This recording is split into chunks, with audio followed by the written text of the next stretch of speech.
My name is Zina Okori and I am from Umuahia North in Abia State, Nigeria.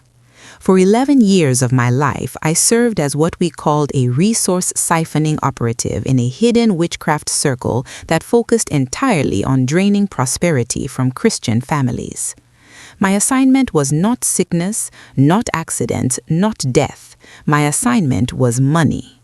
I was trained to identify silent access points in homes that allowed wealth to leak slowly day after day while the owners prayed, fasted, and gave offerings without understanding why nothing ever changed. I specialized in long-term destruction, not sudden loss but constant reduction, the kind that makes people feel unlucky, confused, and tired. What shocked me during those years was not how easily most homes were open to us. What shocked me was that some homes were completely sealed. We would try everything: rituals, sacrifices, midnight projections, financial manipulation, but nothing worked. Their income kept increasing, their businesses expanded, their debts cleared, their children prospered, and every operative assigned to those homes came back with the same report: there is no legal access point here.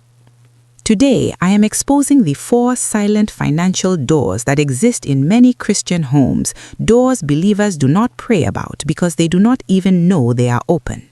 These doors are not demons. These doors are not witches. These doors are physical things, decisions, and objects that quietly give the enemy permission to drain finances while you are busy rebuking what you should be removing.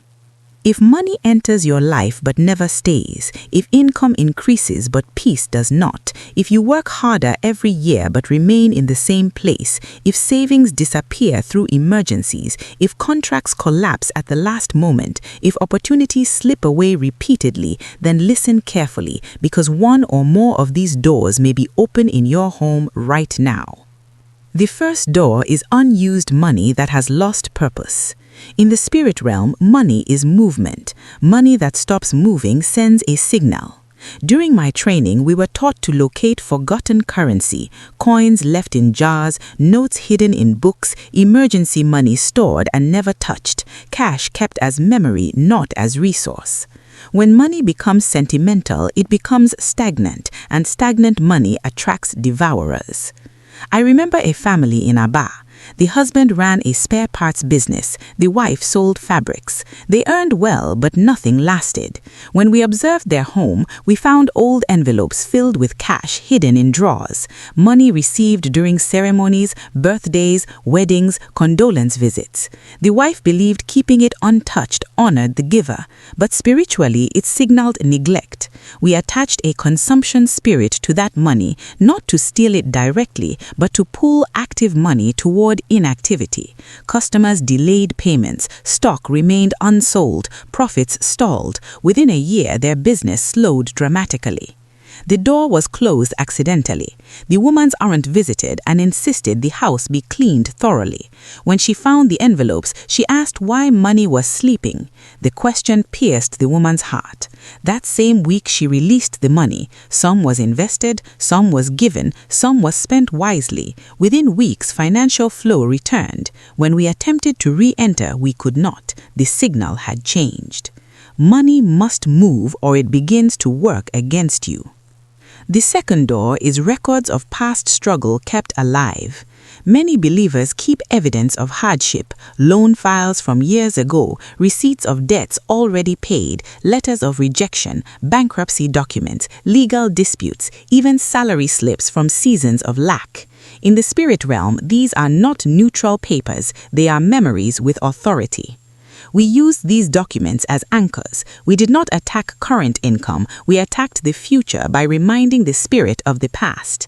A woman in Ohafia paid off her mortgage fully, yet she kept every document neatly filed. She was proud of her discipline, but spiritually she preserved the atmosphere of obligation.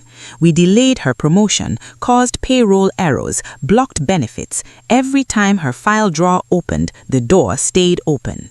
She discovered the truth during a prayer retreat where the minister said some people are free but still keep the chains as decoration. She went home, burned every document connected to past lack. Within 1 month, unresolved salary arrears were released without explanation. Freedom that is documented but not destroyed is still vulnerable. The third door is physical remnants of failed efforts. Failed businesses leave residue, old signboards, equipment from ventures that collapsed, samples that never sold, uniforms from jobs that ended in pain, business cards of companies that died. These objects hold emotional weight, but emotionally heavy objects become spiritually loud. A man in Nusuka tried business after business. Each time something failed, he believed he was cursed.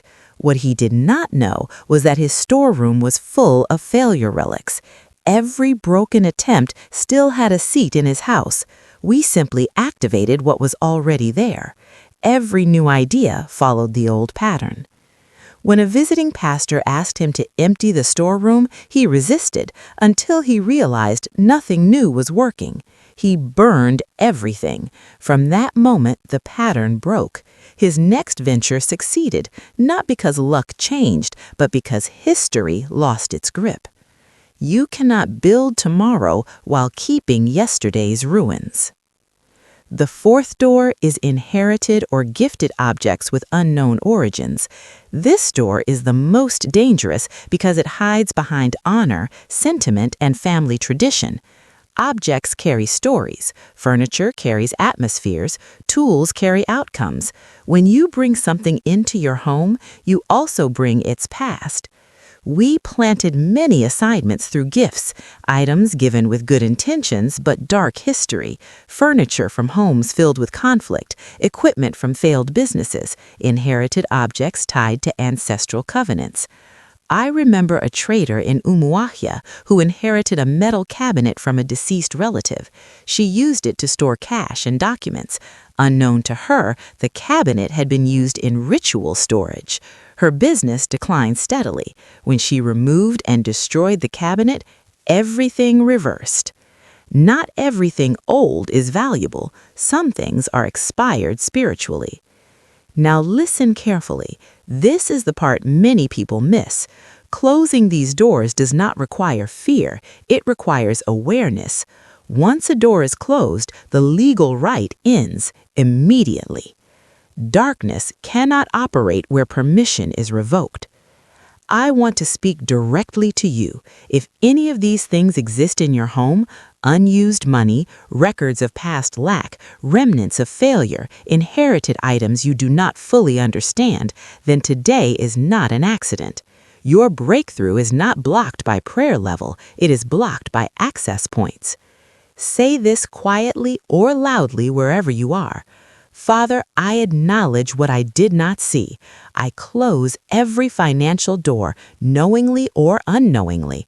I remove every object, every memory, every item that has given permission for loss. I seal my home, my finances, my future. Something shifts when doors close. I have seen families clear decades of struggle, not by fasting harder, but by removing what invited struggle. I have seen businesses rise, not by shouting louder, but by cleaning deeper. When all doors are closed, prosperity no longer leaks. It stays, it grows, it multiplies. If this message has opened your eyes, do not ignore it. Light demands response. Remember this truth: financial warfare is not loud, it is legal. Close the doors and the enemy has nothing to use. God bless you.